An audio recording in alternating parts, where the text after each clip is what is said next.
आज के दिन कोई पहली बार हमारे देश में सार्वजनिक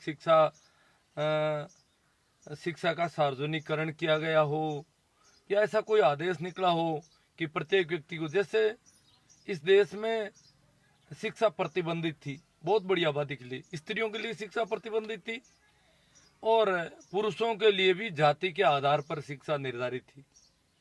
लॉर्ड मैकाले ने शिक्षा का सार्वजनिकरण किया। तो आज का दिन क्या ऐसी किसी याद में मनाया जाता है कि शिक्षा का सार्वजनिकरण हुआ हो, या शिक्षकों के लिए कुछ विशेष हुआ हो, या शिक्षकों ने कुछ ऐसा कर दिखाया हो, इस देश को विकास के कोई आयाम शिक्षकों ने दे दिए हो,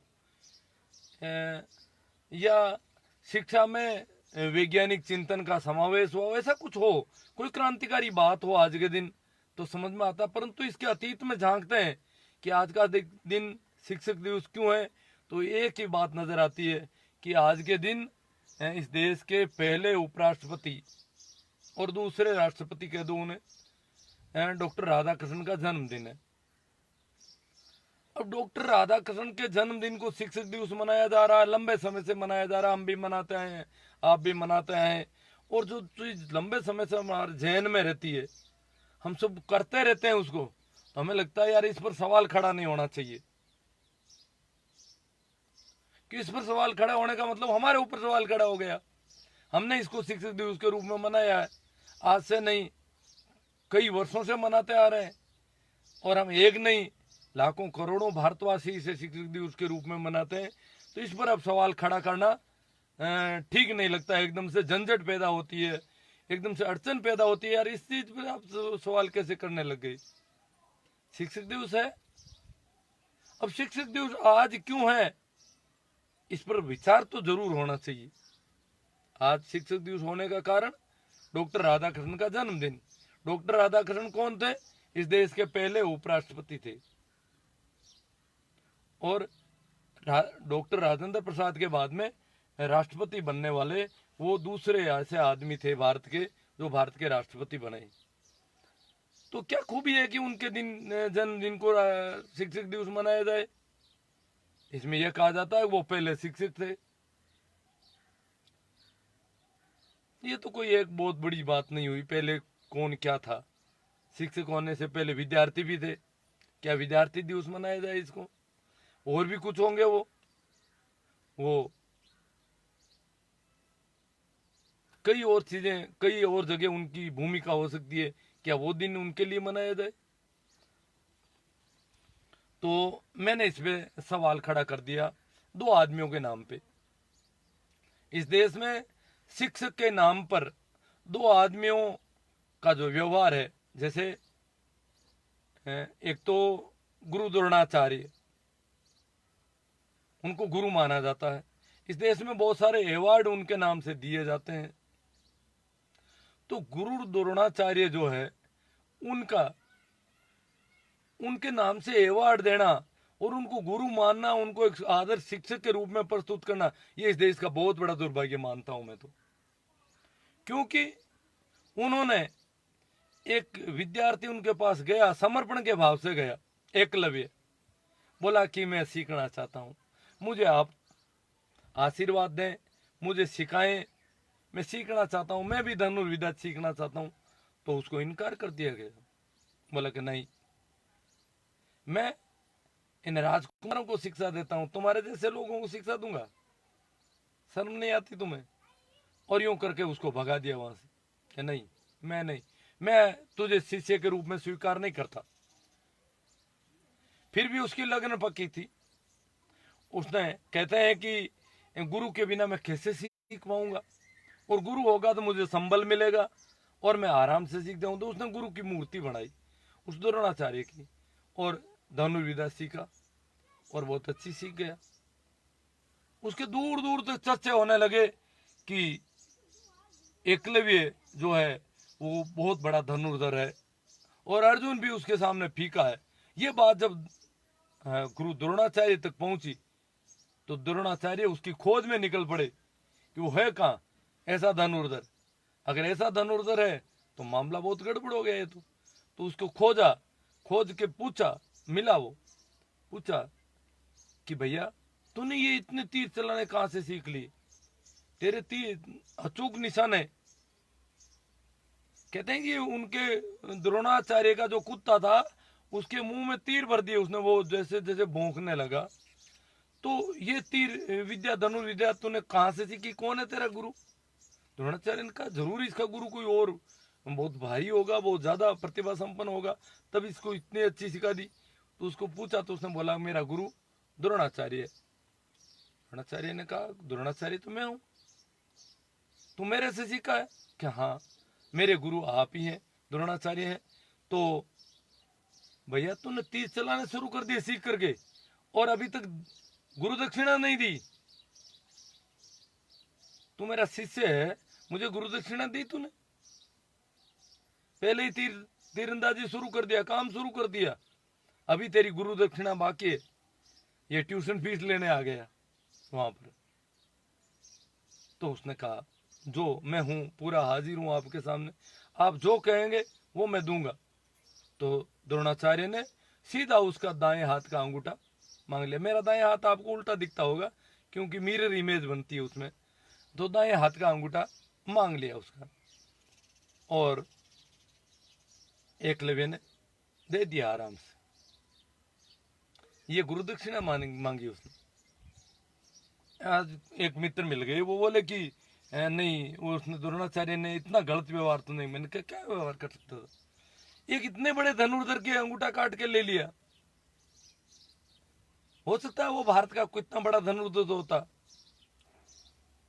और इस देश के विद्यार्थियों के पर क्या बीतती होगी जब ऐसी बातें सुनते हैं। तो कि विद्यार्थी के साथ शिक्षक क्या व्यवहार कर सकता है, उसकी प्रतिभा को रौंद कर रख सकता है शिक्षक, इतना बदमाश होता है शिक्षक।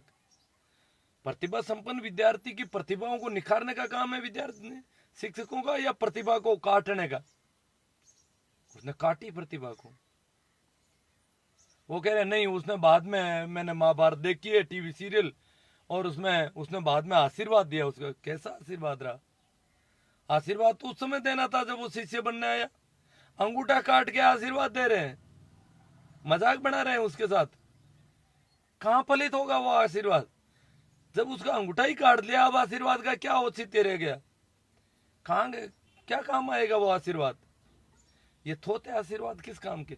भाई पवन जी काला, उन्होंने लिखा है कि पवन जी काला ने एक स्टेटमेंट दिया मेरे किसी पोस्ट पे कि आप जो है चर्चा में रहने के लिए ऐसे विषय खड़े करते हैं, ऐसे विवादास्पद मुद्दे खड़े करते हैं, आपको ऐसे मुद्दे नहीं उठाने चाहिए। और भी बहुत मुद्दे हैं, हमारी बहुत सारी समस्याएं हैं, लोग मना रहे हैं, शिक्षक तो मना रहे हैं।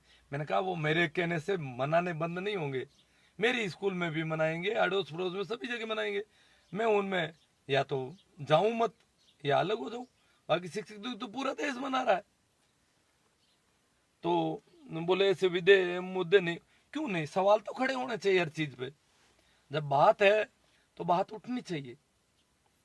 द्रोणाचार्य ने प्रतिभा के साथ जैसा दुर्व्यवहार किया, ठीक वैसा का वैसा दुर्व्यवहार करने की सूचनाएं हमें मिल रही है डॉक्टर राधाकृष्णन के संबंध में, कि उन्होंने भी अपने शिष्य के साथ, एक प्रतिभा संपन्न शिष्य के साथ कुछ गड़बड़ की है। ऐसा उस समय के जो अखबारों की खबरें और जो पत्र, जो चीजें मिल रहे हैं, दस्तावेज, उनमें ऐसा लग रहा है, ऐसा उन्होंने किया है अथवा नहीं, मैं इसको गारंटी के साथ, क्योंकि वो मुकदमा बीच में उठा लिया गया, उन पर मुकदमा चला। आपको जानकारी के लिए मैं बता दूं, डॉक्टर राधाकृष्णन कलकत्ता विश्वविद्यालय में प्रोफेसर थे, और उनके पास एक अपने स्टूडेंट की जो थीसिस थी, वो थीसिस उनके पास जांचने के लिए आई। कायदे से वो थीसिस समय पर वापस लौटा दी जानी चाहिए थी, जमा होनी चाहिए थी, परंतु उन्होंने 2 साल तक रोके रखा। उस विद्यार्थी ने अपने ऑफिसों में कई चक्कर लगाए, कौन सुनता है? सामान्य विद्यार्थी की कहाँ शिक्षक के सामने होती है। तो वो खूब घुमा, परंतु उसकी थीसिस पता नहीं कहां दबी पड़ी रही। नोटिस गए डॉक्टर राधाकृष्णन के पास कि उसकी थीसिस है, तो आनाकानी करते रहे और उधर साइड में अपनी एक बुक छपवाते रहे। इंग्लैंड में ले जाकर के एक पूरी बुक इंडियन फिलोसॉफी, कहते हैं कि इंडियन फिलोसॉफी का भाग 2 पूरा का पूरा as it is Yadunath Sinha की थीसिस से मिल रहा है। पुलिस एक शब्द का फर्क नहीं, पूरा का पूरा मिलान खा रहा है। ऐसी उन्होंने किताब छपा दी। किताब छप गई। किताब छपने के काफी समय बाद जाकर के उसको पास किया गया और उसकी थीसिस वापस लौटाई गई। तो कहते हैं कि उसकी जो थीसिस थी वो ब्रिटेन में, इंग्लैंड में बुक छपने के बाद वापस लौटाई गई, वापस जमा करवाई गई और तब जाकर के उसको पास किया गया, उत्तीर्ण घोषित किया गया। बाद में ये तो उसने किताब उसके सामने आई कुछ वर्षों बाद में, जब वही किताब यदुनाथ सिन्हा के सामने आई, उसने किताब को पढ़ा और उसे लगा यार ये बातें तो मैंने लिखी है, कभी यही बातें छपी है, ये किताब मेरी बातें कैसे छप गई पूरी की पूरी। उसने पूरी किताब को पढ़ा, उसने मुकदमा ठोक दिया कि ये किताब मेरी है। इंडियन फिलोसॉफी के नाम से जो किताब छपी, जिसे ईस्टर्न फिलोसॉफी भी कहते हैं लोग, पूर्वीय दर्शन के नाम से दुनिया में जाना जाता है। इंडियन फिलोसॉफी कहते हैं कि ज्यादातर भगवत गीता पर वो किताब थी। तो वो किताब उसने पढ़ी, उसने दावा कर दिया कलकत्ता हाई कोर्ट में कि ये बुक जो है वो मैंने थीसिस जो जमा करवाई उसके बाद प्रकाशित हुई है और बाद में लिखी गई है। मेरी किताब को चुरा करके और डॉक्टर राधाकृष्णन ने अपने नाम से इसको प्रकाशित करवा लिया, इसलिए ये किताब मेरी होनी चाहिए, डॉक्टर राधाकृष्णन की नहीं होनी चाहिए। मुकदमा लंबा चला। उसके अलावा दो और प्रोफेसरों के पास वो किताब, वो थीसिस निकली थी उनके साथ। उनमें से एक थीसिस थे ब्रजेंद्र नाथ सील, बीएन सील बहुत हार्दिक व्यक्ति थे। उन्होंने उस लड़के को मना कर दिया, भैया मैं तेरा साथ नहीं दे पाऊंगा। वो डर गए, डॉक्टर राधाकृष्णन के रुतबे थे, परंतु उन्होंने राधाकृष्णन का साथ भी नहीं दिया, वो न्यूट्रल है। उनका ये भी नहीं होना चाहिए, बच्चे के साथ, इस स्टूडेंट के साथ बहुत गड़बड़ हो रही है। इस प्रकार वो मुकदमा चलता रहा। आखिर लग गया कि राधाकृष्णन की हार तय है, कोई उपाय नहीं है। एक बार उसने कई पत्र व्यवहार, जो उस समय की एक पत्रिका थी मॉडर्न रिव्यू, कलकत्ता से प्रकाशित, उसमें पत्र व्यवहार छपा है डॉक्टर राधाकृष्णन और भाई यदुनाथ सिन्हा का। तो राधाकृष्णन बार यही लिखते हैं, उनका वकील भी कोर्ट में यही दलील देता है, ये एक इत्तेफाक है, ये एक संयोग मात्र है कि सब्जेक्ट एक था। इस विद्यार्थी की थीसिस का सब्जेक्ट भी इंडियन फिलोसॉफी था और मेरी बुक का सब्जेक्ट भी एक था, इसलिए ये मिलान खा रही है पूरी की पूरी, ये संयोग मात्र है। अगर मैं आज आपसे बात कर रहा हूं, 1 घंटे बाद में मैं बात करूंगा, तो ये वही शब्द काम में नहीं लिए जाएंगे पूरे के पूरे, बात में बहुत ज्यादा फर्क पड़ जाएगा। हर बार जब हम एक ही आदमी वो सेम बात, वैसी बात दोबारा नहीं लिख सकता, तो दूसरा आदमी वैसी की वैसी पूरी की पूरी एज इट इज, प्रत्येक शब्द वैसा का वैसा कैसे लिख सकता है। बार कह रहे हैं संयोग है, सब्जेक्ट एक था, ये एक इत्तेफाक है, इसी सब्जेक्ट पे उसने किया था इसी पे, जबकि ये नकल नहीं है, ये चोरी नहीं है। तो बहुत ज़्यादा चला। फिर उस समय वाइस चांसलर थे यूनिवर्सिटी के श्यामा प्रसाद मुखर्जी, वहां तक मामला पहुंचा। बहुत सारे और प्राध्यापकों को डॉक्टर राधाकृष्णन ने समझाया, मजिस्ट्रेट तक से मिले, वो प्राध्यापकों से कहा यार ये समझौता करवा दो मेरा। तो उस विद्यार्थी के, एक बार तो राधाकृष्णन ने उस विद्यार्थी पर मुकदमा कर दिया था 1 लाख रुपए का कि मेरी मान हानि हुई है, मेरे ऊपर चोरी का आरोप लगा है। मैं बहुत प्रतिष्ठित व्यक्ति, जो इतना बड़ा दार्शनिक है इंडिया का, उस पर ऐसा मुकदमा करना, 1 लाख रुपए माना, फिर वो मुकदमा तो वापस ले लिया उन्होंने और कहा कि ये मुकदमा इस बच्चे से वापस लिलवा दो। तो ये कैसे ही करके ये समझौता हुआ और कहते हैं कि उस समय जो उस समय के अखबारों में जो खबर छपी उसमें यह था कि 10,000 रुपये उस विद्यार्थी को दिए गए थे। 10,000 बहुत बड़ी रकम होती थी उस जमाने में। 1 रुपये का में एक सोने की मोहर होती थी, तो समझ लो 10,000 रुपये कितने बड़ी रकम थी। तो ये यूं करके ये समझौता हुआ उनमें। और अगर डॉक्टर राधाकृष्णन केस जीत जाते तो हम मान लेते। हाँ, केस जदुनाथ सिन्हा भी नहीं जीता क्योंकि उसने केस बीच में उठा लिया समझौता करके। तो इस समझौते की वजह से उनकी इज्जत बच गई और वो किताब आज भी उनके नाम से चल रही है। और भी बहुत किताबें हैं राधाकृष्णन की। वैसे वो दर्शन शास्त्री कहलाते हैं, परंतु उन्होंने सारी की सारी किताबें उनकी जो थी वो प्राचीन भारत के जो अध्यात्म और दर्शन था उनको ही उन्होंने एज इट इज अनुवाद के रूप में इंग्लिश में लिखा था। और सबसे पहले व्यक्ति थे जिन्होंने पूरी दुनिया के सामने ये पेश किया लिख लिख करके। अनुवादक बहुत अच्छे थे, बहुत अच्छा अनुवाद करते थे, अपना भी कुछ मिला लेते थे और इस हिसाब से वो पहले आदमी थे, इसलिए उनको दर्शन शास्त्री माना गया। बाकी अगर देखा जाए तो एक शिक्षक के रूप में अगर उन्होंने ऐसा किया है तो द्रोणाचार्य ने ऐसा किया या नहीं किया मैं नहीं कह सकता। कहते हैं उसने आशीर्वाद दे दिया, परंतु शास्त्रों में ये लिखा हुआ है। डॉक्टर राधाकृष्णन ने ऐसा नहीं किया। इसमें वो केस जीत जाते हैं अगर उसका मुकदमा उठाने से पहले पहले, क्योंकि केस लंबा खींच रहा था। लंबा केस खींचे तो ये बहुत लंबी देरी। लोगों ने उसको समझाया कि जगन्नाथ ये पूरी जिंदगी भी लग जाएगी तेरी इसमें और केस जीतना मुश्किल है। उधर उनको पता था कि केस हम जीत नहीं पाएंगे क्योंकि डिले कर सकते हैं, इसको विलंब कर सकते हैं जितना हो सके। तो वो लंबा खींचने की उनके पास पर के बाद में तो देखो डॉक्टर राधाकृष्णन ने एक और चाल चली।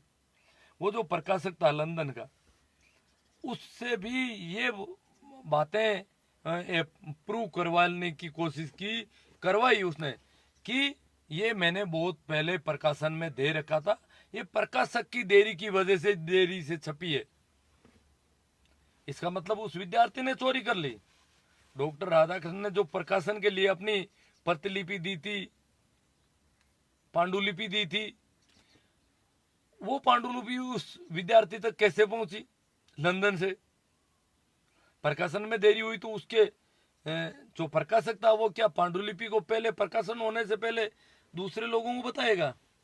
तो सारी बातें अगर देखें तो ऐसा लगता नहीं है कि डॉक्टर राधाकृष्णन पाक एंड साफ थे।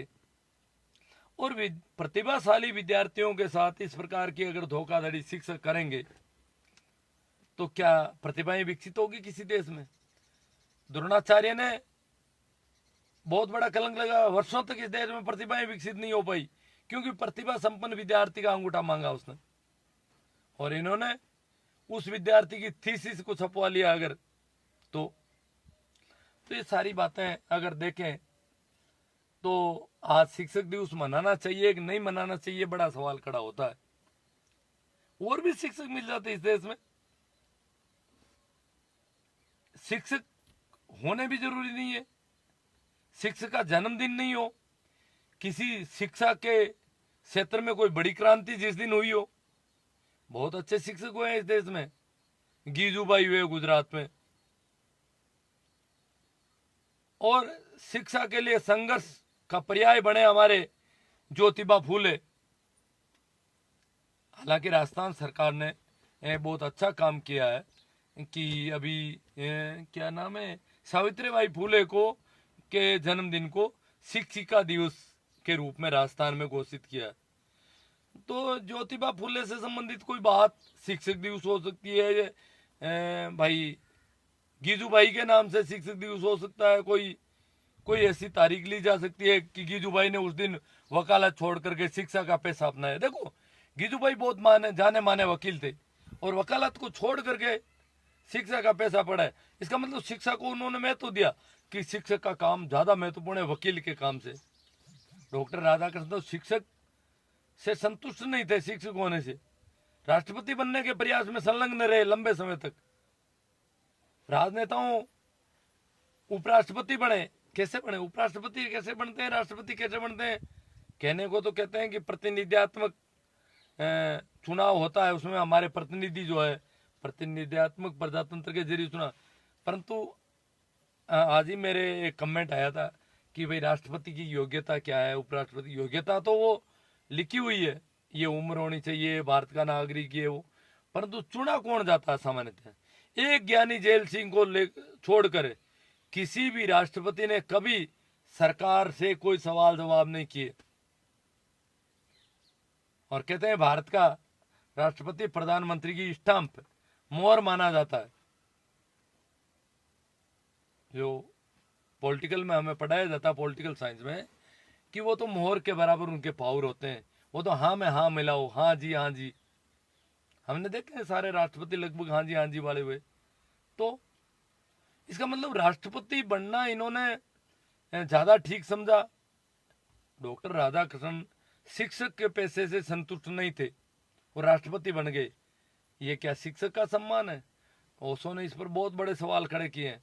उन्होंने कहा शिक्षक का अपमान है कि कोई शिक्षक होने में राजी नहीं हो, शिक्षक होना उसको ठीक नहीं लगे और वो राष्ट्रपति बन जाए। शिक्षक का सम्मान उस दिन होगा जब कोई राजनेता, जब कोई राष्ट्रपति, जब कोई प्रधानमंत्री पद को छोड़ करके शिक्षक बन जाए। जैसे गिजू भाई वकालत के पैसे को छोड़ करके शिक्षक बनते हैं, ये शिक्षक का सम्मान है। उन्होंने कहा कि बच्चों के साथ न्याय करना बहुत जरूरी है। ये जो मेरे मुलजिम है, जो मेरे पास मैं जिनका दावा केस लड़ रहा हूं, उनके बजाय इन बच्चों की वकालत करूंगा, इनके साथ बहुत अन्याय हो रहा है। इन बच्चों, इन प्रतिभाओं के साथ ठीक व्यवहार नहीं हो रहा है स्कूलों में, शिक्षकों द्वारा व्यवहार सही नहीं है, मैं शिक्षक का काम करूंगा। उन्होंने शिक्षक का काम स्वीकार किया, वहां से छोड़ करके। ये है गरिमा शिक्षक के पद की।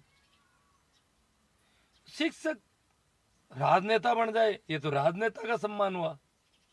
शिक्षक अच्छा नहीं है लगा उसको, शिक्षक होना ठीक नहीं है। हाँ, सारे शिक्षक इसमें लगे रहते हैं, प्रोफेसर, शिक्षक कि कुछ बन जाऊं। कुछ लोग सरपंच का चुनाव लड़ रहे हैं, कुछ और लड़ रहे हैं, कुछ अलग अलग संगठनों में कोशिश कर रहे हैं कि हम कुछ बन जाएं। इसका मतलब शिक्षक होना उनको गौरवपूर्ण नहीं लग रहा है। ये शिक्षक का सम्मान कैसे हुआ? ओ, मेरा ये माइक आज दूर पड़ा है, शायद आपको आवाज तो आ रही होगी। चलो यहाँ लटका देता हूँ इसको। जो भी आवाज मेरी काफी तेज है, वैसे पकड़ लेता है कहीं। तो मैं कुछ आपके जो क्वेरी आई है, क्वेश्चन आए हैं, मेरे ऊपर वक्तव्य आए, उन पर बात कर लें। हाँ, सभी को मेरा राम राम, प्रणाम, नमस्कार। राम राम नमस्कार ज़्यादा आ रहे हैं। राइट सर, हीरा राम जी गारू।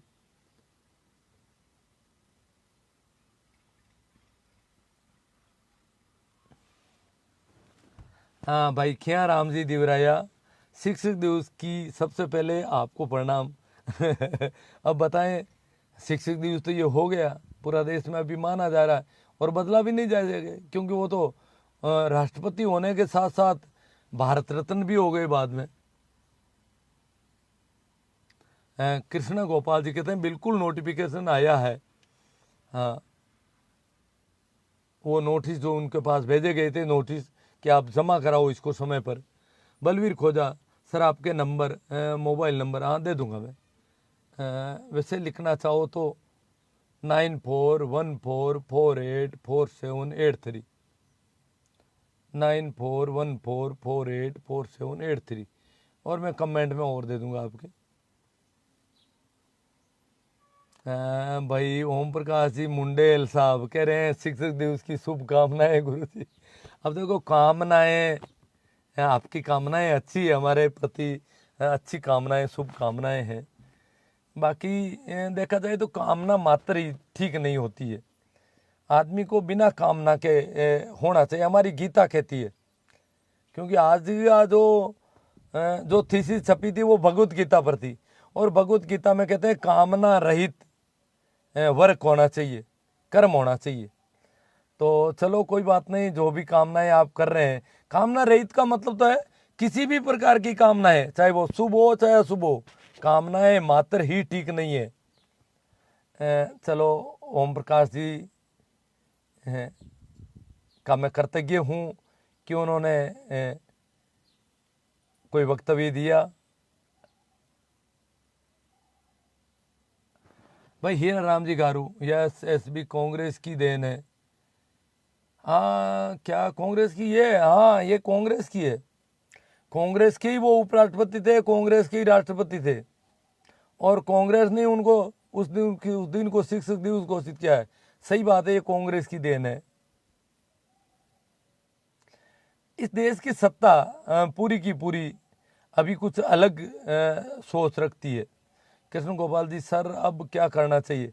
हाँ जी, करना क्या है कृष्ण गोपाल जी, होना कुछ नहीं है। सवाल तो खड़े होंगे, धीरे धीरे मीडिया में लंबे सवाल चलेंगे, अभी नहीं होगा, होगा इस पर विचार होगा बहुत ज़्यादा।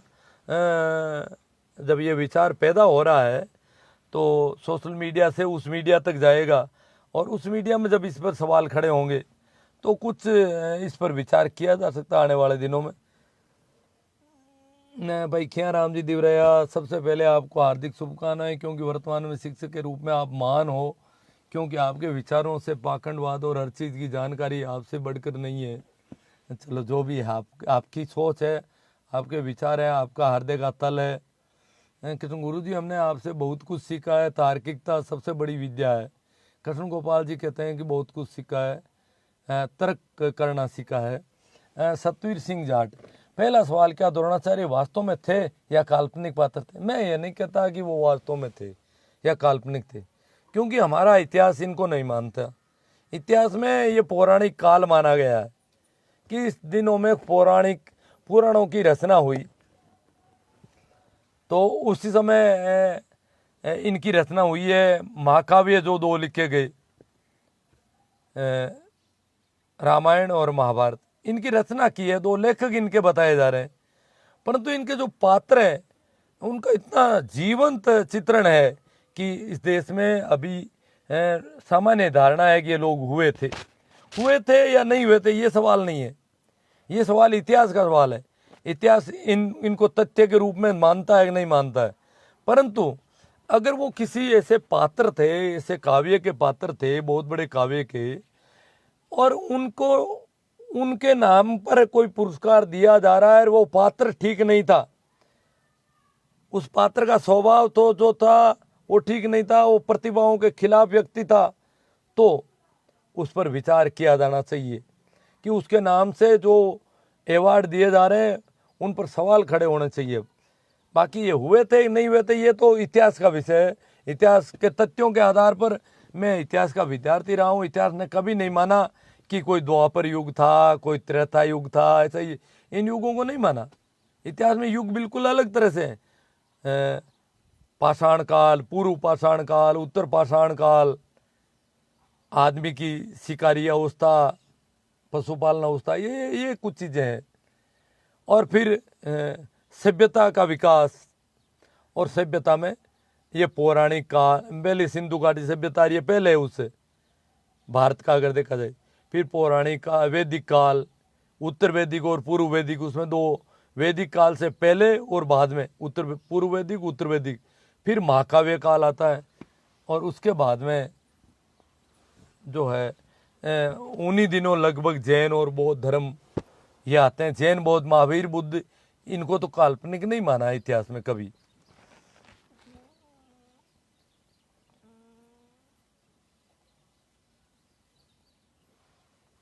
भंवरलाल जी सोलंकी गुड, ये थैंक्स कर रहे हैं, धन्यवाद, कृतज्ञता, ग्रेटिट्यूड मान रहे हैं। बजरंग लाल पवार, देश की समतावादी व्यवस्था ने देश को झूठा इतिहास बताकर सच्चे इतिहास को दबाने का काम किया। हाँ हुआ है, बहुत ज़्यादा हुआ है ऐसा कुछ।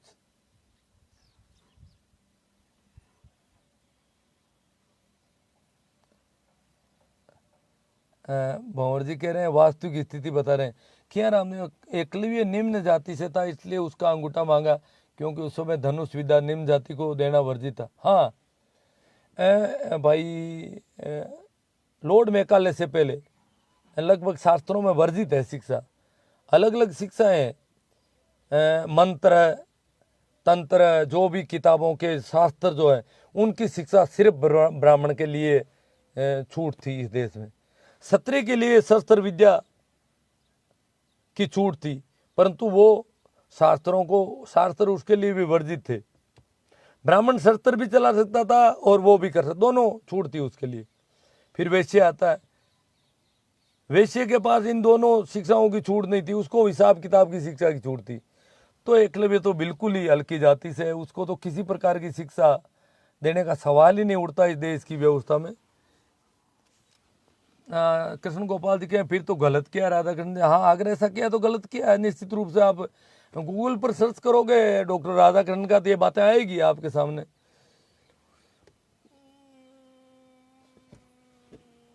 कृष्ण पवार कहते हैं गुरुजी ये लोग शुरुआत से ही देश के साथ गोलमाल कर रहे हैं। हाँ, कर रहे हैं। ये नहीं है कि बीजेपी कर रही है वो कर रही है, नहीं है। ये इस देश में जिनके पास भी सत्ता है, जो भी वर्चस्व वाले लोग हैं, वो सारे के सारे उसी धारा में बह रहे हैं। उनको ये जो पिछड़े लोग हैं वो रहे, जो अत्याचार जुल्म, हालांकि बहुत सारे संविधान में भी काफ़ी कर दी व्यवस्थाएं, कानून भी स्त्रियों के पक्ष में इस देश में कानून बन गए, दलितों के पक्ष में बने, जो भी पीड़ित हैं शोषित हैं उनके पक्ष में काफ़ी कानून बने। फिर भी असल सत्ता जो है वो इन कानूनों के भी पक्ष में नहीं है।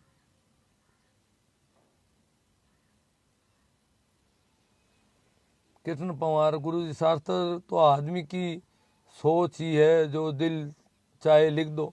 हाँ, वो लिखे हुए हैं, शास्त्र लिखे हुए हैं।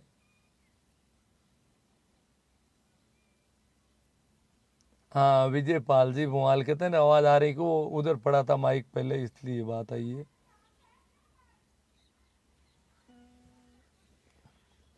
हाँ, मुकेश बेगर कहते हैं सारे ठोक दूं क्या सर, ठोक दूं क्या सर, शेर ठोक दूं। हाँ, शेर ठोको, जो भी शेयर करना चाहते हैं वो सभी शेयर करो, शेयर करो, प्रसारण तो होना ही है इन चीज़ों का। अब अंशिका चौधरी कह रही है हैप्पी टीचर डे है।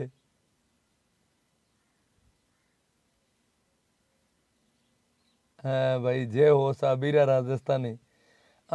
डॉक्टर महेंद्र बिश्नोई सांचौर से, वैसे अंतिम समाधान क्या है असली लोकतंत्र के लिए? अजी डॉक्टर साहब, अभी बहुत कुछ हो रहा है इस दिशा में। ये सोशल मीडिया कुछ करेगा, अगर बैन नहीं हुई फेसबुक वगैरह तो धीरे धीरे मुख्य मीडिया तक जाएगी ये बातें। मिल्कमैन करवासरा कवाल सर ये कह रहे हैं कि कड़वासरा जी क्या कह रहे हैं, हम लॉर्ड मैकाले के जन्मदिन 25 अक्टूबर को शिक्षक दिवस मनाना चाहिए। वास्तव में सही बात है, शिक्षा का अधिकार उसी आदमी ने दिया है।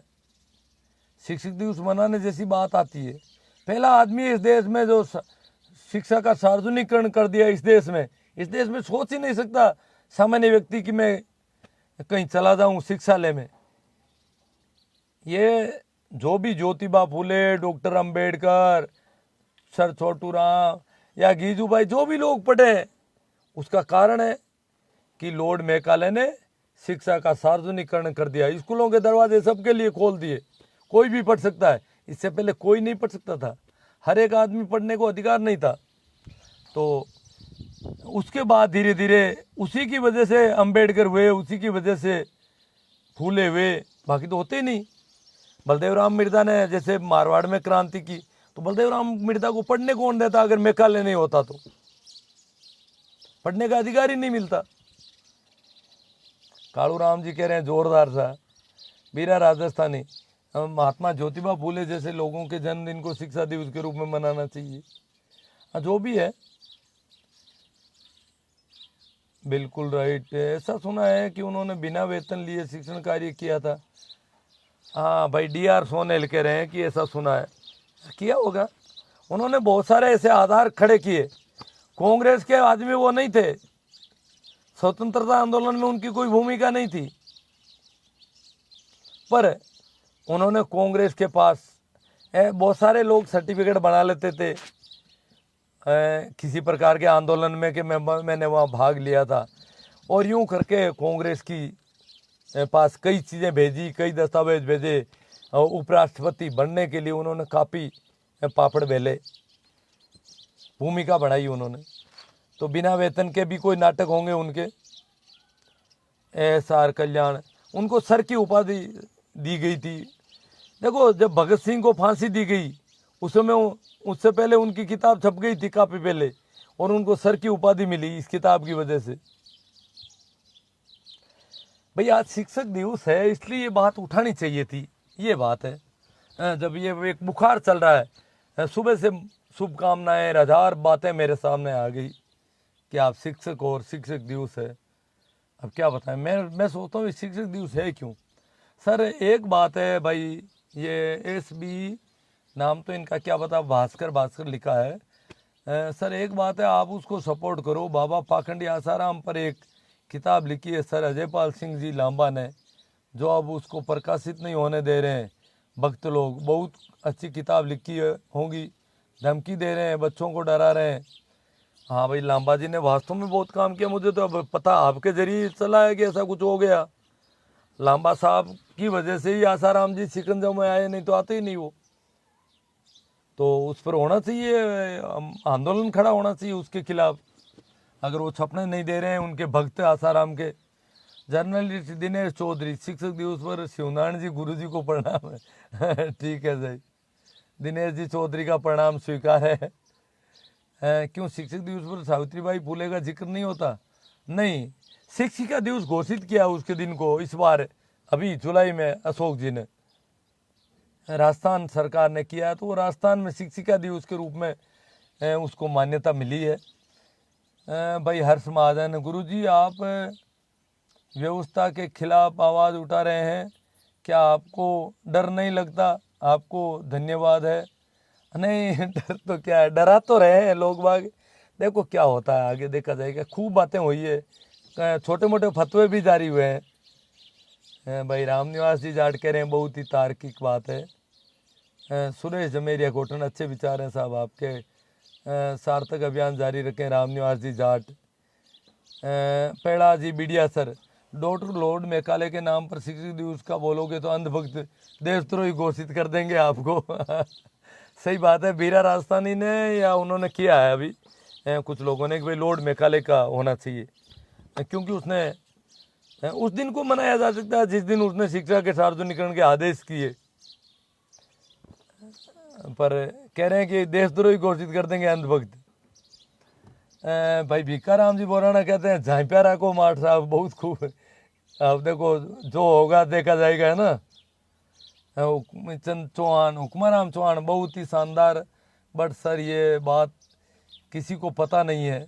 नहीं पता तो अब हो ही रही है। पिछले 4-5 साल से तो हर वर्ष शिक्षक दिवस पर मैं फेसबुक पर करता हूँ, इसकी पोस्टर शेयर कर रहा हूँ, और इस बार मैंने लाइव भी कर दिया। अब आप शेयर कर रहे हैं तो फैलेगी बात। तो अब विजयपाल भुआल सालेत्रा, अंग्रेजों ने भारतीयों का बहुत शोषण किया था, लेकिन बहुत सारी सामाजिक कुरीतियों को मिटाने का काम किया उन्होंने। वास्तव में काम किया, जैसे सबको शिक्षा का अधिकार, सती प्रथा, बहुत सारे कुर्सी पर बैठने के अधिकार, सारे अधिकार उन्होंने, अंग्रेजों ने दिए हमें। बहुत सारे ऐसे अधिकार दिए जो एक मनुष्य को होने चाहिए। जाति के आधार पर जो वंचित कर रखा था लोगों को, और उसके संबंध में बहुत सारे अधिकार अंग्रेजों ने हमें दिए। तो ठीक है, जो कमेंट मेरे सामने आए उन पे मैंने चर्चा कर ली। अब हम विसर्जन करते हैं। मैंने हवा का रुख देख करके गाड़ी को खड़ा किया था, परंतु अब थोड़ी हवा भी कम मिल रही है, और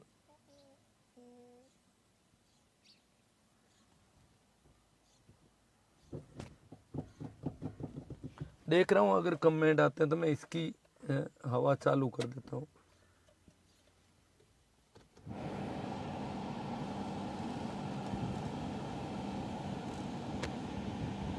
हाँ चलो, और कोई कमेंट आया तो बात कर लेते हैं। अब हवा की व्यवस्था तो मैंने कर ली है।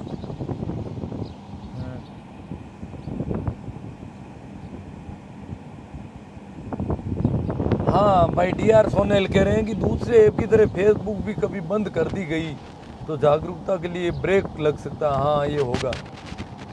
फेसबुक सबसे ज़्यादा काम कर रही है मेरे हिसाब से साइट, और ये बंद हो गई बाई दी वे, क्योंकि इस पर विवाद अभी चल रहा है। विवाद इस बात का है, कोई कह रहा है कि फेसबुक जो है बीजेपी का पक्ष ले रही है, कोई कह रहा है कांग्रेस का ले रही है, ये है वो है। जैसे अगर देखा जाए तो मेरी पोस्टें जो है वो इनका प्रसारण बहुत धीमा है, काफ़ी फॉलोवर हैं और काफ़ी अच्छी पोस्टें होती, फिर भी प्रसारण नहीं हो रहा है। मेरे कमेंट भी और कुछ लोगों का प्रसारण बहुत तेज चल रहा है, तो कोई पक्षपात हो रहा है ऐसा मुझे भी लग रहा है। अब किसका पक्ष ले रहे हैं, कांग्रेस का ले रहे हैं, बीजेपी का ले रहे हैं, वो लड़ाई चल रही है। और अगर बीजेपी अगर ये मान लेती है सत्ता पक्ष कि फेसबुक जो है हमारे खिलाफ है, तो अब ऐप बंद होने में ज़्यादा समय नहीं लगेगा। अभी प्रसारण कम है, मुझे लग रहा है कि मेरा प्रसारण कम है, अब पक्ष किसका ले रही है पता नहीं। और मैं पाखंड और अंधविश्वास के खिलाफ रहता हूँ। राजनीतिक पार्टियों से मुझे कोई लेना देना नहीं है, और सारी राजनीतिक पार्टियां जो है पाखंड और अंधविश्वास के पक्ष में होती है, इसलिए सारी पार्टियां मेरी आईडी को धीमा करवाने में लगी हुई है, मुझे ऐसा लग रहा है, चाहे वो कांग्रेस हो चाहे बीजेपी हो। अभी कई मित्रों ने कहा ना भाई बीजेपी ने तो कांग्रेस ने ही राधाकृष्ण को आगे बढ़ाया। हाँ ये तो सभी एक ही थैली के चट्टे बट्टे हैं राजनेता तो। गुरुजी अकेला ने रिया को करो किन सागर है क्या करो, कृष्ण कुमार कहते हैं मतलब ये सभी लोग कह रहे हैं कि आप लोग जो आप बॉडी गार्ड रखो किसी को। नहीं ऐसा नहीं जरूरत पड़ेगी, अभी चल रहेगा। कैलाश मीडिया सर भाट साहब लीलन को रूट चेंज कर दिए हो, इस पर कुछ बोलो। हाँ ये नागौर के साथ बहुत बड़ा अन्याय हुआ है, नागौर जिले को टाला है इन्होंने जानबूझ करके। ये नागौर को पता नहीं क्या करना चाहते हैं सत्ता पक्ष, पता नहीं ये आइंदा भी यहाँ से चुनाव नहीं, क्योंकि पिछली बार बीजेपी ने यहाँ से चुनाव नहीं लड़ा है। तो क्या नागौर को बिल्कुल ये अलग खालिस्तान पाकिस्तान या कोई ऐसा घोषित करने जा रही है, पता नहीं क्या है विचार इनका, कौन षड्यंत्र कर रहा है इसके पीछे। नागौर की राजनीति को कमज़ोर करना चाहते हैं या ना। हालांकि नागौर शहर की जनता बहुत नाराज़ हो रही है, और शहर में जो पाखंडी और अंधविश्वासी है वो मुकर होकर के आज बोले हैं अखबारों में। हाँ तो सत्ता अगर पाखंड और अंधविश्वास को प्रेरित है तो शायद जल्दी अपना निर्णय वापस लेगी या कोई ऐसी ट्रेन और चलाएगी, बीकानेर जयपुर इंटरसिटी चला दे, हमारा तो काम बन जाएगा। सुरेश चौधरी कहते हैं सर चिंता मत करो, मेहनत रंग लाएगी, आप लगाते रहो। और भी कई कमेंट आए हैं मुझे दिख रहे हैं, मैं तो क्या हवा में लगे है इधर।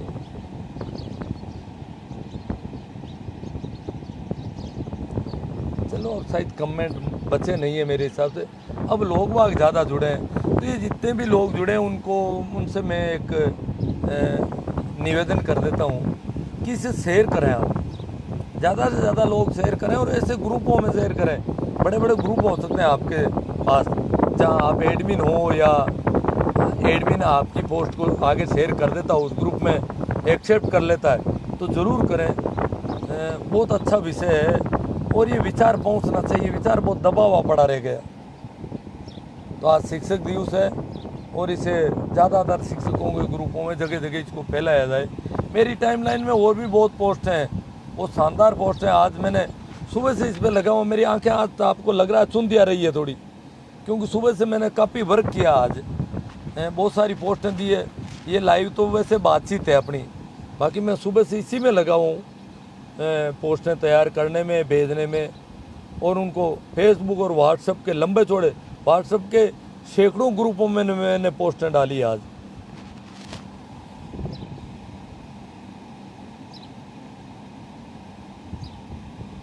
अब जो भी है आपकी, मैं थोड़ा महसूस कर रहा हूँ यहाँ गर्मी हवा आ रही है, बैटरी पर है अभी, और गाड़ी स्टार्ट किए बिना नहीं तो एसी स्टार्ट होगी और बैटरी डाउन होगी फालतू। और इस हवा से मैं संतुष्ट भी नहीं हूँ, कुछ गर्मी महसूस कर रहा हूँ। पप्पू नाइक बोल रहे हैं कहता हूँ कि बजाते रहो। देखो आप इसको शेयर करोगे ना ज़्यादा से ज़्यादा, फेसबुक शेयर करने में आपको कौन सा डर लग रहा है? मुझे तो ये बड़ी चिंता हो रही है। मुझे तो डर लगना चाहिए, क्योंकि मैं पोस्ट तैयार करता हूँ, बोल रहा हूँ खुद, डरना वाजिब है। शेयर करने में तो आपको कोई डरने जैसी बात ही नहीं है। शेयर करो कि भाई ये ऐसा आदमी है, वो जितनी ज़्यादा शेयर करोगे मेरे ऊपर होगा हमला, जो भी होगा। सुरेश जी चौधरी सर जी, बहुत अच्छा टॉपिक है, लोगों को जगना जरूरी है। मैंने काफ़ी पोस्ट डाली है। हाँ, बहुत अच्छी बात है, आपने बहुत सारी पोस्ट डाली। मेहनत कर रहे हैं जिनको जुनून है। मैं चाहता हूँ आप सब में वो जुनून हो। जिस प्रकार मैं सुबह से ही ये काम में लगा हुआ हूँ, सैकड़ों व्हाट्सएप ग्रुपों में मैंने पोस्ट की है। अब बताओ 5 ग्रुप में एक साथ कर सकते हैं, तो आपका काम है कि आप इसको शेयर करें। ये बिल्कुल ऐसा विचार है जो बहुत दबा हुआ पड़ा रह गया। और शिक्षक दिवस के रूप में जो एक अच्छे शिक्षक जो है, कोई आदर्श शिक्षक होने चाहिए, वो विद्यार्थियों के साथ अच्छा व्यवहार करे, प्रतिभाओं को निखारे, प्रतिभाओं को ऊपर उठाए। तो उनको थोड़ी पीड़ा होती है कि यार आज शिक्षक दिवस, कारण किसी आदमी की जयंती, तो बड़ा विचार का विषय है। इसलिए आप इसको ज़्यादा से ज़्यादा शेयर करें और बड़े बड़े ग्रुपों में शेयर करें। हाँ, पप्पू जी नाई कह रहे हैं शेयर कर दिया। जहाँ जहाँ भी बहुत सारी साइट हैं, फेसबुक है, व्हाट्सएप है, ट्विटर है, बहुत सारे ऐसे जहाँ आप शेयर करने का काम, क्योंकि मैं जितना कर सकता हूँ सुबह से कर रहा हूँ। मेरी आंखें जवाब देने दे रही है एक तरह से देखा जाए। सुबह से लगा हुआ हूँ इस काम में, बहुत ज़्यादा काम किया मैंने आज। तो ठीक है मित्रों, शेयर करने का काम आपका है। मेरा व्हाट्सएप ग्रुप, एक मेरी यूट्यूब आईडी है, आपको पता है, इसी नाम से, हिंदी में नाम है शिव नारायण इनानिया नाम से एक आईडी है। आप उसको ज़रूर देखें। मेरी टाइमलाइन पे उसके मैं लिंक भी डालता हूँ फेसबुक टाइमलाइन पर, तो आप उस पर जाएँ और उसको सब्सक्राइब करें। देखना आपके सामने कितने अच्छे वीडियो आएंगे। ऐसे बहुत सारे वीडियो आपके सामने होंगे, अनेक तरह तरह के वीडियो। मैं हर एक सब्जेक्ट पर लेता हूँ बात। बहुत सारे ज़रूरी घरेलू ज़रूरतों के वीडियो भी आपको मिलेंगे। तो आप उसको सब्सक्राइब करें, उसको सबसे पहले तो मेरे यूट्यूब चैनल। अब सब्सक्राइब करने के लिए या कमेंट करने के लिए, लाइक करने के लिए आपका यूट्यूब जो है ईमेल अकाउंट से लिंक होना ज़रूरी है, जुड़ा हुआ होना ज़रूरी है। तो आप अपने यूट्यूब ऐप में देखें कि आपका यूट्यूब ईमेल अकाउंट से आपने जोड़ा है कि नहीं जोड़ा अभी तक। कुछ ऐसे भी मित्र हो सकते हैं जिनका ईमेल अकाउंट भी फ़ोन में एक्टिव नहीं है। ईमेल अकाउंट बहुत काम आता है, हमारे कॉन्टैक्ट उसमें सेव कर सकते हैं, हमारी जो गूगल में सेव होते हैं, बहुत सारी फाइलें गूगल ड्राइव में सेव हो सकती है, जो आप चाहे जब उनको निकाल के काम में ले सकते हो। तो ईमेल अकाउंट तो बहुत काम आता है। ईमेल अकाउंट आप ज़रूर लॉगिन करें अपनी फेसबुक आईडी में, नहीं अपनी फ़ोन में, अपने एंड्रॉयड फ़ोन में ईमेल अकाउंट लॉगिन करें। अपना नहीं बनाया तो नया खाता बना लें, किसी बच्चों की मदद ले लें, आप नहीं जानते हैं तो। और ईमेल अकाउंट ज़रूर बनाएं, बहुत जगह काम आता है। ईमेल अकाउंट बनाने के बाद आप अपने यूट्यूब ऐप पर जाएँ और उसमें क्लिक करें अकाउंट का। देखो मेरा ये हाथ जो है उल्टा जा रहा है, इधर होगा वो आपके, क्योंकि ये मिरर इमेज है, इसलिए मेरा हाथ, मेरी जेब भी आपको उल्टी दिख रही होगी। तो इधर देखना, आप ऊपर ही ऊपर क्लिक करेंगे तो आपका अकाउंट का ऑप्शन आएगा और उसमें आप अपने ईमेल अकाउंट, अगर 2-3 ईमेल अकाउंट है तो किसी एक ईमेल अकाउंट से उसको यूट्यूब ऐप को जोड़ें, लिंक करें, तो आपका अब यूट्यूब चैनल बन गया आपका। अब आप सब्सक्राइब कर सकते हैं, लाइक कर सकते हैं, कमेंट कर सकते हैं, और व्यू भी आपके अभी काउंट होंगे जब आपका अकाउंट ईमेल से लिंक होगा। तो प्रसारण में बहुत अच्छी मदद आप इस तरीके से कर सकते हैं। ईमेल अकाउंट होना चाहिए खाते में। पहले ईमेल अकाउंट बनाओ, अगर बना हुआ है तो कोई बात नहीं, ईमेल अकाउंट लॉगिन करो अपने फ़ोन में। अगर वो ईमेल अकाउंट पहले से लॉगिन है तो अपने यूट्यूब ऐप पर जा करके ईमेल अकाउंट से यूट्यूब को जोड़ें, खाता जोड़ें। उसमें हिंदी में है तो खाता जोड़ें, या अकाउंट ऐड अकाउंट आ जाएगा नाम, तो ऐड अकाउंट करके आप इस प्रकार ये काम कर सकते हैं। हो सकता है मैं इस पर एक यूट्यूब वीडियो भी बना दूंगा आजकल में, ताकि फेसबुक अच्छा है, यूट्यूब भी बहुत अच्छा है, फेसबुक है, बहुत सारे ट्विटर है भाई। अपन को सभी जगह काम करना चाहिए ताकि ये फैले।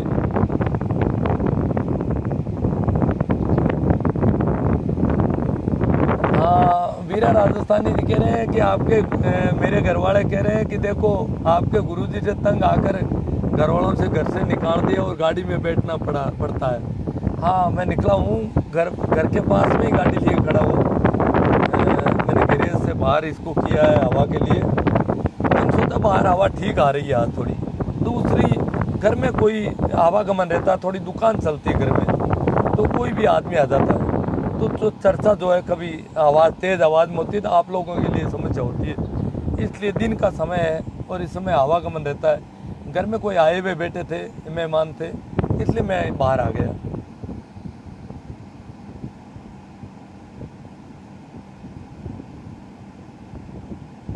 भाई आयदान राम जानी चौधरी कहते हैं क्या आप राम का नाम नहीं लेते? मैंने राम राम किया, आपने नहीं की। नहीं, मैंने राम राम में शुरू से कर रहा हूँ, राम राम जी, राम राम साहब। मैं तो राम नाम के जो संत हुए हैं उनके मैंने भजन गाए। मेरे यूट्यूब चैनल आप देखना, मेरे फेसबुक लाइव भी है ऐसे संतों के भजन, जो राम नाम के, कबीर के भजन।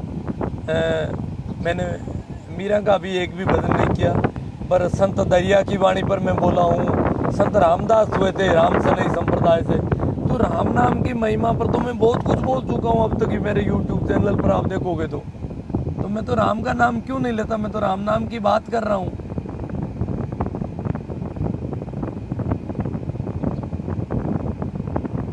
चलो ठीक है, अब मैं विदा लेता हूँ आप सबसे। सारी बातें आपको कह चुका हूँ जो कहनी थी। आप बेफिक्र रहे भाई, प्रेमाराम जी मेघवाल। जनता ज़्यादातर अंधविश्वास में जूझ रही है और मैं खुद अंधविश्वास के खिलाफ हूँ। और आप तो हैं, पर हमले कितने हो सकते हैं? एक तो अंधविश्वास, दूसरा मृत्युबोध में भी कई तरह की बातें उठ रही है। आप इतने लोग हैं तो एक और कह देता हूँ, वो सूचनाएं कम पड़ गई है प्रेमाराम जी। मृत्युबोध की सूचना देने के बाद मॉनिटरिंग जरूरी है, और उसकी अगर वहाँ होने लगे है, शिकायत होने के बाद पाबंद कर दिया, फिर भी कुछ हो रहा है, तो आप लोग वापस प्रेमाराम जी जैसे लोगों से कहो, वो आपकी बात को आउट नहीं करेंगे, ताकि दोबारा से रिमाइंड किया जाए एसपी को और पुलिस थाने को, और उनको रिमाइंड किया जाए कि भैया वहाँ हो रहा है, तब जाकर के रुकता है। ऐसे मृत्यु थोड़े रुकते हैं। तो उसमें सूचनाओं का काम धीमा है, और सूचना देते हैं, शिकायत करते हैं, फिर कार्रवाई नहीं होती, फिर कहते हैं कार्रवाई नहीं हो रही। अरे भैया, कार्रवाई क्या क्या हुई है उसका भी अपडेट होना चाहिए, मॉनिटरिंग ज़रूरी है, उसकी सूचना उनको दो कि ये गड़बड़ होने लग गई। एन मौके पर लोग तो काजू कतली के पैकेट मंगा रहे हैं आजकल। अचानक आज सुना है कि गांव में काजू कतली मंगाई गई है, और आज रात को अंधेरे में खाना खिलाया जाएगा, काजू कतली खिलाई जाएगी। देखो, बड़े गजीब लोग हैं। अब उनको आउट करना पड़ा इस समय जाकर के, लेट कह रहे हैं भाई खाना मत बनाना, काजू कतली आ रही है, रात को खिला देंगे सब। हो सकता है ये काजू कतली के पैकेट देने शुरू हो जाएंगे कल परसों। ये हालत है।